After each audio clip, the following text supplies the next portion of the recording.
everyone, this is Jack. Well, in this video, I'll cover the complete guide to managing and getting rid of pests in your garden. I'll cover all the common pests that are associated in damaging plants and eating plants in the garden, and also organic ways to either get rid of them or repel them. A lot of people use chemical pesticides to get rid of insects such as aphids, spider mites, whiteflies, earwigs, snails, slugs, and other insects that actually invade our gardens. However, we don't have to resort to chemical pesticides.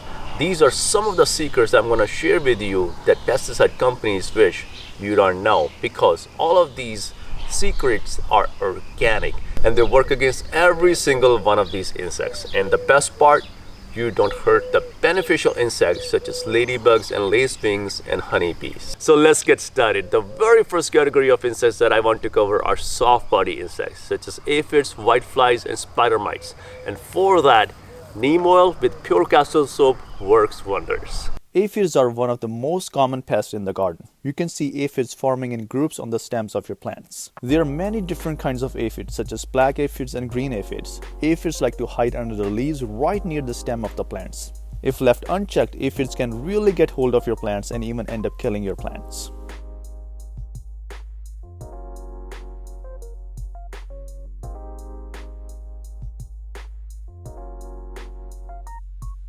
Ants also farm and protect aphids just like humans farm cows and goats. Ants feed on the secretion or dew produced by aphids. So if you have an aphid problem and you see a lot of ants around your plants, you will also need to get rid of the ants. One of the natural ways to get rid of aphids is with the help of ladybugs and lacewings. Ladybugs and lacewings are natural predators of aphids and will eat aphids.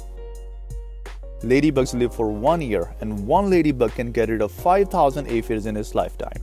You can also buy ladybugs from your gardening or hardware store as well. I also made a video on 5 beneficial insects you must have in your garden. Check the video out if you're interested. I'll leave a link to the video in the description. The best way to get rid of aphids is to use neem oil and soap spray. You can get neem oil from Amazon or your local gardening store. Make sure you use natural pure castor soap derived from natural oils.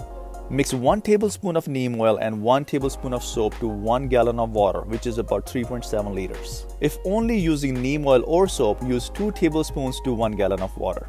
I have lots of aphids on my radish plants. I'm letting these radish go to seed so that I can collect the seeds to plant next year. I sprayed the flowers and stem of radish plants with neem oil and soap spray. After 3 days, the spray gets rid of all the aphids. The plants are growing stronger and taller and producing lots of flowers. Next, let's cover ants. Now, ants are not necessarily bad to have in your garden. Ants actually have a healthy population in a garden and they can go about their own way without disturbing you.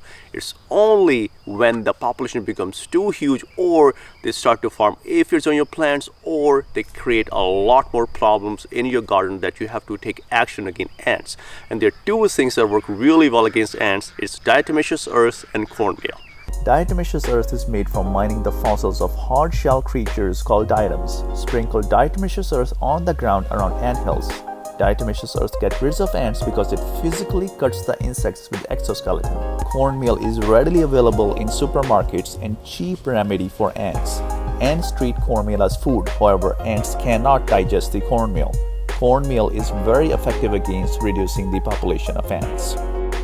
However, only take these measures against ants if it's absolutely necessary. Ants are also really good for our ecosystem as well. Ants help to aerate the soil. Ants excavate soil grain by grain to create tunnels underground, which helps in aeration of the soil. Ants are also nature's cleaners.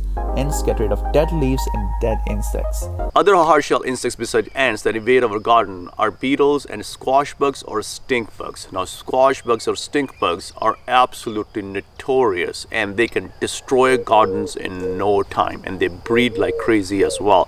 So it's very important to keep a tab on squash bugs and stink bugs, and diatomaceous earth works really well on them. To get rid of squash bugs, sprinkle diatomaceous earth right on top of your plants and around your plants as well. Being hard-shell insects, diatomaceous earth cuts the squash bugs and the squash bugs dry up and die. There's another method I use with beetles and squash bugs as well. I have this vacuum cleaner. It works on a battery, so I can take it anywhere in my garden. And then I just vacuum up all the beetles and squash bugs, and I have some diatomaceous earth inside of this vacuum cleaner so the squash bugs don't fly out when I open up the vacuum cleaner. and then I simply feed all of these bugs to my chickens. The next insect that can also completely destroy our gardens is grub worms. Japanese beetle lay eggs in the soil in summer, and those eggs hatch and turn into larvae.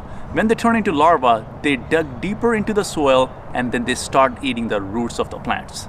I also pick up grub worms in my garden and I just put them in a container and then feed them to my chickens as well, and my chickens go crazy for these worms. Now if you don't have chickens, you can use cornmeal in your garden and also bury pockets of cornmeal under your soil in your garden for grub worms to find. Now the next worm that can completely destroy your garden is cabbage worms, and cabbage worms can eat lots of leaves in a very short amount of time. First, you need to identify the problem. So how do you know if you have a cabbage worm problem? Well, if you see holes in the leaves of your plants, or if the tips of the leaves of your plants are being eaten, it is very likely that you have a cabbage worm problem. I happened to catch the criminal in action, eating leaves of my basil plant and leaving holes in the leaves in the process. These cabbage worms look like aliens out of a science fiction movie. These cabbage worms are the larvae of the white-winged butterfly. These butterflies can be seen flying around the plants to lay their eggs. They might look really beautiful, but they are very destructive to the garden. Even if you have 2 or 3 cabbage worms in a single raised bed, they can wreak havoc for your plants since they have a very big appetite. These worms might look sluggish, however, they can move pretty fast from plant to plant. To locate these worms, check out the underside of the leaves and you'll be able to spot these little monsters. There are many ways to get rid of cabbage worms. However, from my own experience of gardening for 10 years, I recommend 2 methods that I've found to work really well. Number 1 is a natural spray, such as a BT spray and spinosad spray. BT spray contains live bacterium called Bacillus thuringiensis, short for BT. BT is a naturally occurring soil-borne bacterium which releases toxic crystals when consumed by insects such as cabbage worms and caterpillars. It affects insects with alkaline gut by blocking the system that protects insects from its own digestive juices and killing the insect in process. BT is harmless to birds, mammals, fish, and other animals with acidic gut like ourselves. So it is safe to use around yourself and your pets. You can also use a similar and more effective product called spinosad spray. This is a relatively new insect spray produced via fermentation that gets rid of caterpillars, fruit flies, and leaf miners. However, do not use these sprays when bees are around and active, and do not spray on flowers to protect the beneficial insects. I then sprayed my basil leaves with BT spray. After 3 days, my basil plants appeared to be very healthy, without any holes in the leaves and any leaves being eaten. These sprays truly do work against cabbage worms and caterpillars. Now it's not just about spraying, you also need to know when to spray. Now I don't spray coming out of spring, right in early spring, because that's when ladybug larvae are around. And ladybug larvae do sometimes eat our strawberries, but that's the price I'm willing to pay to have ladybugs in our garden. This way I've already built a healthy population of ladybugs in my garden, and then I go on to tackle the destructive worms. To keep the birds at bay, I use this all decoy, which actually keeps the birds away. The only thing is that you gotta move it around every 2 to 3 days, so just to confuse the birds. Blueberries, raspberries, and blackberries are growing as well, and all of this is growing without any use of chemical pesticides. We have lots of strawberries this year. We planted 1/4 acre of strawberries, so they're producing a lot of strawberries, and we open from mid-April to mid-September for UPick. More information is on our website, daisycreekfarms.com. This video is sponsored by Hi-C. Hi-C makes all-weather shoes that carry a lifetime warranty. These shoes are very durable and very flexible, and they're very easy on the feet. These shoes are perfect to work around the house, doing DIY projects, and especially gardening. I love wearing these shoes. These shoes are very comfortable and they're waterproof as well, and they do really good in muddy situations. And the best part about these shoes is that when you're done with the day's worth of work, you can just wash them off. Hi-C carries many different styles of these boots on their website, both for men and women. If you're interested in any of these boots, I'll leave a link to the product in the description of this video with the coupon code.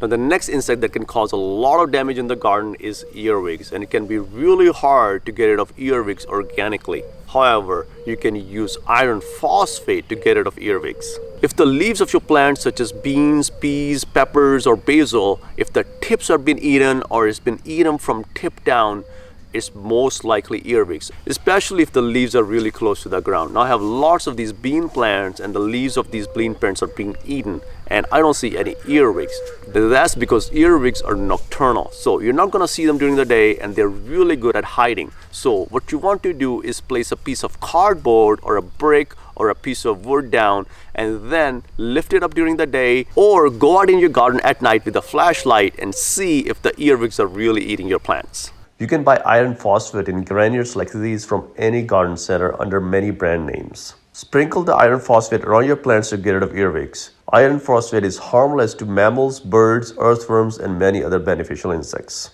Another thing that really works with the earwigs is spraying your plants with eucalyptus oil. Earwigs don't like eucalyptus oil, so spraying your plants with eucalyptus oil keeps the earwigs away and also keeps the mosquitoes away as well. The next pest that destroys gardens is snails and slugs. And snails and slugs are really good at hiding under the shrubs, under the leaves, and also have a huge appetite and eat a lot of leaves as well. If you ever transplanted seedlings in your garden and the next day they were gone, it's most likely snails and slugs. Now, snails and slugs feed on dead leaves and also live leaves as well. And it's very easy to identify if you have a snail or slug problem. Just look under your plants and look around your garden and you'll find them. And it's very easy to get rid of those snails and slugs as well. If you don't want to kill the snails and slug, you can use crushed eggshells to deter snails and slugs. But that will not completely get rid of the problem. To get rid of the problem, you need a beer trap like the one that I'm going to introduce. Get a hold of a cup. I'm using this clear plastic cup so I can clearly see the insides of the cup for this video. Next, get some oil. Used cooking oil will work as well. Put a dab of oil on a paper towel and then coat the insides of the cup with oil. This will make sure that snails and slugs do not climb out. Next, get hold of beer. Old or stale beer will work as well. Dig a hole in the ground so that the cup sits only about an inch above the soil. Place the cup in the hole and then cover the sides with the soil. Open the beer bottle and then pour the beer right into the cup. This creates the beer trap. However, you do not always have to use beer. You can always use active dry yeast to create a similar trap. To create the yeast trap, first coat the insides of the cup with oil. Add active dry yeast to the cup and then add sugar to activate the yeast. Add warm water to the cup and this finalizes the yeast trap. Again, dig a hole in the ground and then place the yeast trap in the hole so that the cup only sits about an inch above the soil. Cover the sides with the soil. Snails and slugs are attracted to the fermentation from beer and yeast. Slowly, they will find their way to the trap and enter the trap. They will slip into the trap due to the oil-coated insides of the cup. After 3 days, I found quite a few snails in the trap.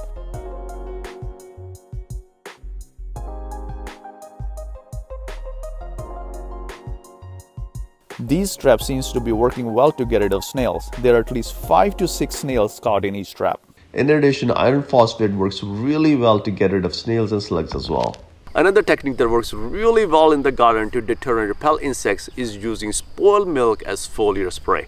Now I made a separate video on how you should not use dairy such as milk, cheese, eggs, and also meat in your garden. That covers adding these products into the soil of your garden, which attracts a lot of critters and bad microbes. So I don't recommend using dairy, eggs, and meat into your soil. However, using spoiled milk or buttermilk as foliar spray is perfectly fine, and it works really well against powdery mildew and also keeps aphids, whiteflies, and spider mites at bay. Now, another thing you really want to do is encourage the population of beneficial insects in your garden, such as ladybugs and lacewings. Nature has its own way of balancing things out. So, if you don't use chemical pesticides and also encourage beneficial insects in your garden, a lot of things will just balance out in your garden and you won't have a lot to do. I really hope you enjoyed this video, and I'll see you in another video.